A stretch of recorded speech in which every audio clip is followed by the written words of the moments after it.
Once upon a time, a couple who had been married for more than 10 years lived together. They had tried everything they could to have a kid.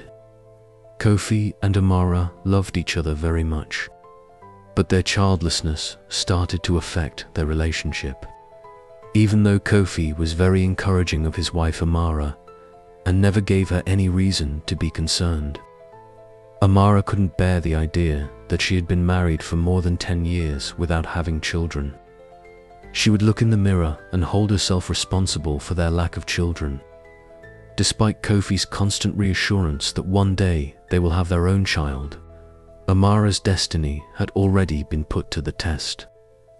At one point, Amara even proposed that they adopt a child from the village orphanage, but Kofi refuted her.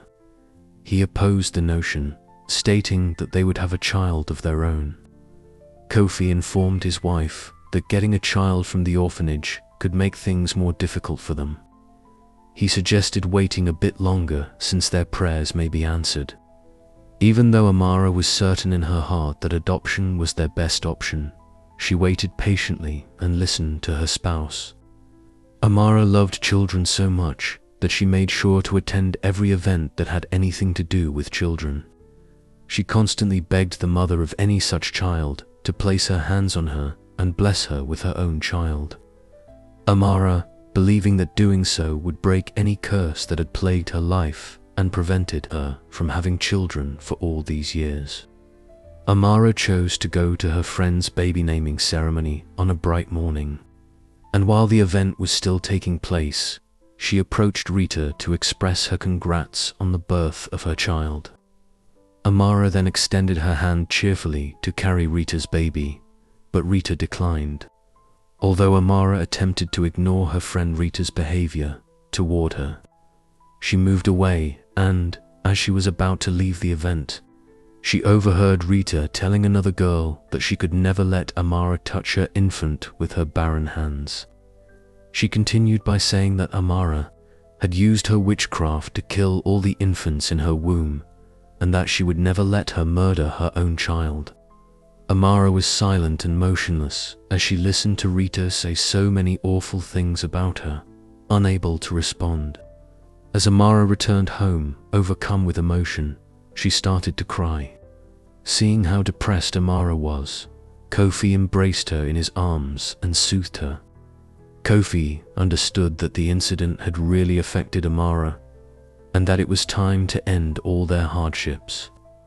After deciding to fulfill his wife's request to adopt a child from the village orphanage, Amara couldn't believe her ears as she danced around in jubilation the following day. Amara was so happy that she was like a kid who had just received candy, and she strolled cheerfully alongside her husband as they made their way to the village orphanage. As soon as they got to the orphanage, Amara saw a peaceful girl sitting alone in a corner. Amara immediately became interested in her and resolved to adopt her. Mama Yuju, the orphanage's head matron, informed them that the girl's name was Sisi and that she was discovered left in the woods when she was a little infant. The matron informed Kofi and his wife Amara that Sisi was a youngster who didn't like interacting with other kids. The matron made an effort to persuade them against adopting Sisi, but nothing she did was successful because Amara had already decided that Sisi would be her own daughter. They completed her adoption and were allowed to bring her home. Sisi was a dream come true for Amara, who had never been happier in her life. She couldn't help but gaze at her, and all of the sorrow she had carried for all these years seemed to vanish. The days that followed were among Amara's happiest as she lavished Sisi with so much affection. As she spends her time getting to know her daughter Sisi, and Sisi seemed to fit well into her new home, Kofi and Amara gave their daughter a ton of love and care. Laughter and joy filled their home for the first time in years. Amara started to notice strange things happening around her house. Doors were opening and closing on their own, which frightened Amara because she had never gone through anything like it before. Amara wondered how it was possible. One morning, All of the plants in her garden had inexplicably died. She then began to see that her daughter Sisi would frequently sit in a corner, staring into space and speaking in a language that no one could understand. Whenever Sisi did this, Amara and her husband would argue and quarrel for no reason. One day, they fought for hours, and when they eventually came to, they discovered that they had wrecked the majority of their possessions. They glanced ahead and saw Sisi sitting on a chair, glaring at them in rage. Amara and Kofi were horrified of her because they realized she was responsible for everything that had occurred. Earlier that evening, when Amara's pot of soup mysteriously fell to the floor in the kitchen, just inches from her feet while she was preparing lunch, she glanced behind her and noticed Sisi staring at her with rage. After a few minutes, Amara heard an odd sound coming from Sisi's room and chose to go check it out. Sisi had returned to her room and was sitting on her chair. Amara was trembling with terror.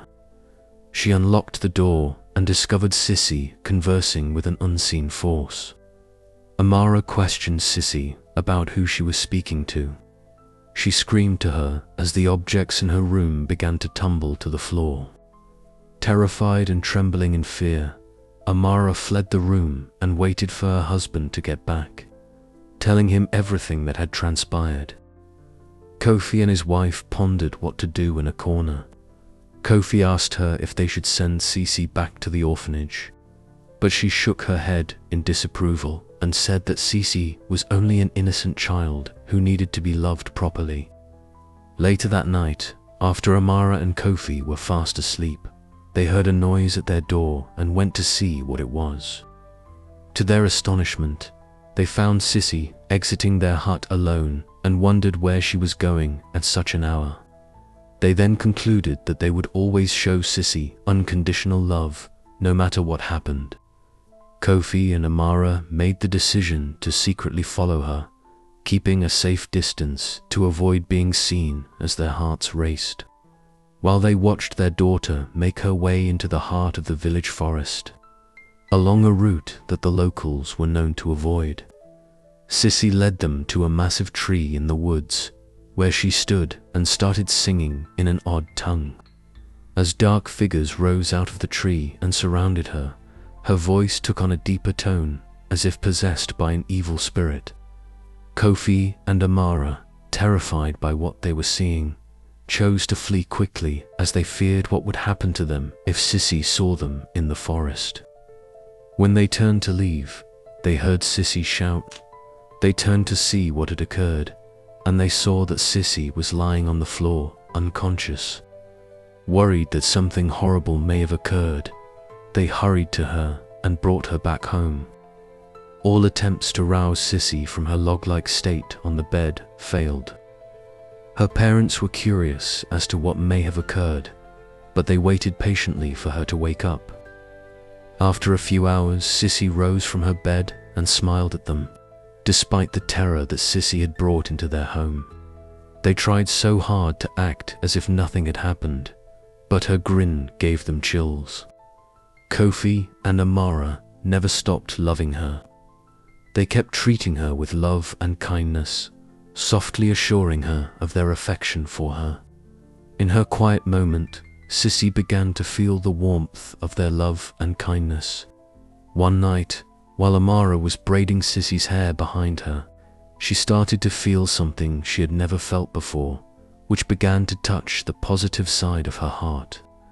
This was not an easy struggle for her, as she began to fight the darkness inside herself as she cried out. These were the real tears of a little girl who had been neglected and possessed for so long. They weren't the tears of the evil spirit. Amara embraced her tightly and whispered words of affection and solace to her, assuring her that she would be there for her no matter what. Sisi experienced an emotion of love that she had never known before. That night, while everyone was sleeping, Sisi had a dream in which she was standing on the edge of a gloomy forest and an evil spirit was attempting to drag her back into the shadows. But on the other side, Her parents, Kofi and Amara, were calling her name. Sisi summoned all her courage and fled toward the light, drawn by the voices that had treated her with such kindness. When she awoke, something had shifted. The darkness inside her had diminished, and Sisi was now bursting with amazing power. As the days went by, Sisi kept battling the evil that was inside of her, and the strange events in the house grew less and less common. Sisi began to laugh and play like the youngster that she was, even though the evil spirit was still there. One evening, Sisi was playing in front of her home when she suddenly collapsed to the ground and started to convulse. Kofi and Amara were terrified that the evil spirits was making a last attempt to reclaim her body, so they hurried to her side, speaking words of love and support, and something miraculous occurred. With the force of love and Sisi's resolve to be free at that moment, a black shadow rose from her body and vanished. The evil spirit was driven out and banished forever. While continuing to breathe heavily, Sisi sat on the ground. She looked up at her parents and smiled. In the weeks that followed, the connection between Sisi and her parents grew closer, and their house was now filled with joy and laughter.